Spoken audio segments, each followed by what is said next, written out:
Assalamualaikum warahmatullahi wabarakatuh. Selamat bertemu kembali dalam kegiatan belajar. Kali ini kita akan membahas materi tentang sistem perekonomian Indonesia. Baiklah, langsung saja kita bahas terlebih dahulu apa itu sistem ekonomi.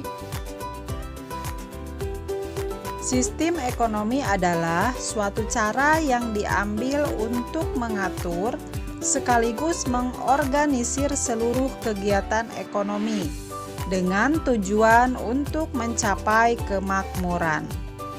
Itulah pengertian dari sistem ekonomi.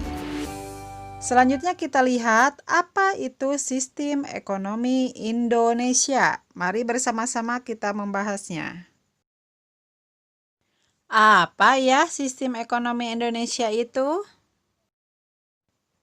Di Indonesia, sistem ekonomi yang diterapkan adalah sistem ekonomi Pancasila, di mana berlandaskan kepada Pancasila dan Undang-Undang Dasar 1945.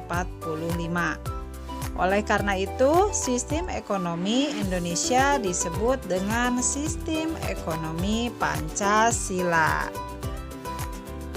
Sekarang kita lihat nilai-nilai dasar perekonomian Indonesia. Ada apa saja ya nilai-nilainya? Yang pertama ada nilai kekeluargaan. Berdasarkan Undang-Undang Dasar 1945, Pasal 33 Ayat 1. Kekeluargaan sebagai gambaran semangat kebersamaan untuk mengelola sumber daya ekonomi yang ada untuk kesejahteraan masyarakat. Yang kedua, kerjasama. Dengan semangat Undang-Undang Dasar 1945 Pasal 33, persaingan tidak sehat yang menggiring pada monopoli pemanfaatan sumber daya ekonomi dapat dihindari. Yang ketiga, gotong royong. Gotong royong adalah merupakan identitas penting dalam kehidupan masyarakat Indonesia. Yang keempat adalah keadilan. Dengan keadilan, setiap pelaku ekonomi dapat memperoleh bagian sesuai prestasi atau kontribusi dalam kegiatan ekonomi. Selanjutnya adalah kemandirian. Kemandirian adalah nilai dasar yang mencerminkan bangsa Indonesia tidak tergantung pada pelaku ekonomi asing. Sekarang kita lihat ciri-ciri sistem ekonomi Pancasila. Ada apa aja ya ciri-cirinya? Yang pertama, perekonomian disusun sebagai usaha bersama berdasarkan atas asas kekeluargaan. Ciri-ciri yang kedua adalah cabang-cabang produksi yang penting bagi negara dan yang menguasai hajat hidup orang banyak dikuasai oleh negara.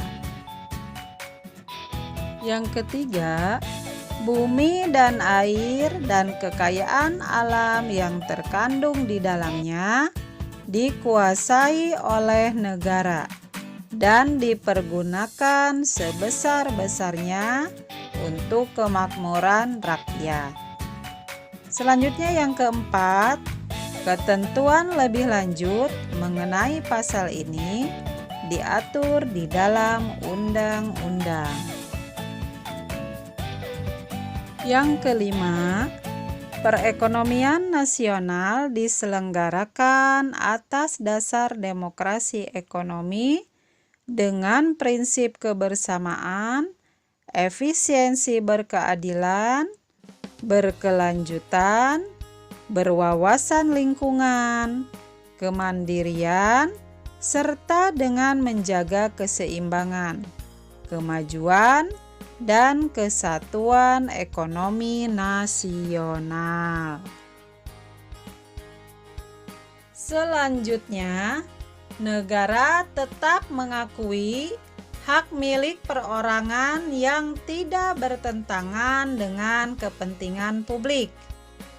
Yang ketujuh, masyarakat adalah bagian yang penting dalam sistem ekonomi dengan kegiatan produksi yang dilakukan, dipimpin, dan diawasi oleh masyarakat.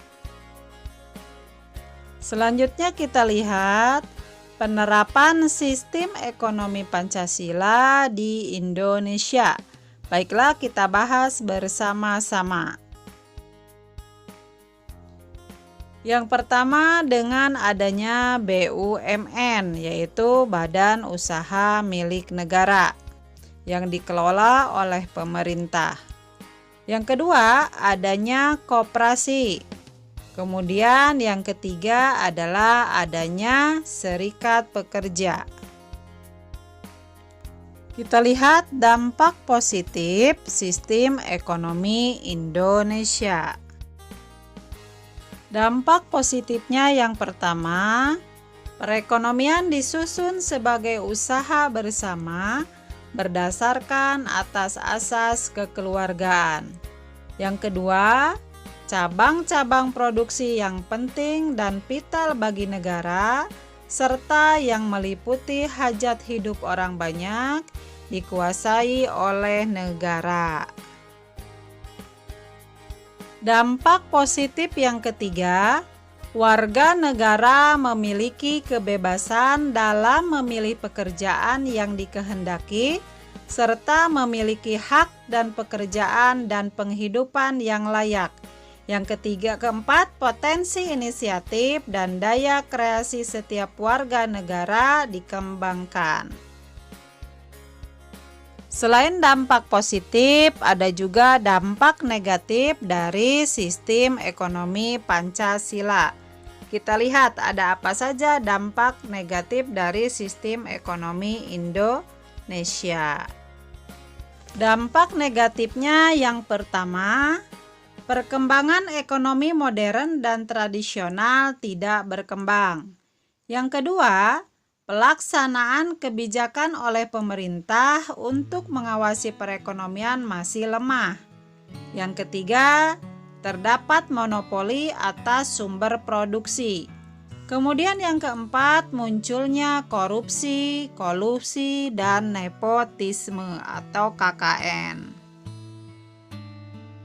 Selain dampak positif dan dampak negatif, dalam penerapan sistem demokrasi ekonomi Pancasila juga harus menghindari hal-hal sebagai berikut. Ada apa saja yang harus dihindari dalam sistem demokrasi Pancasila?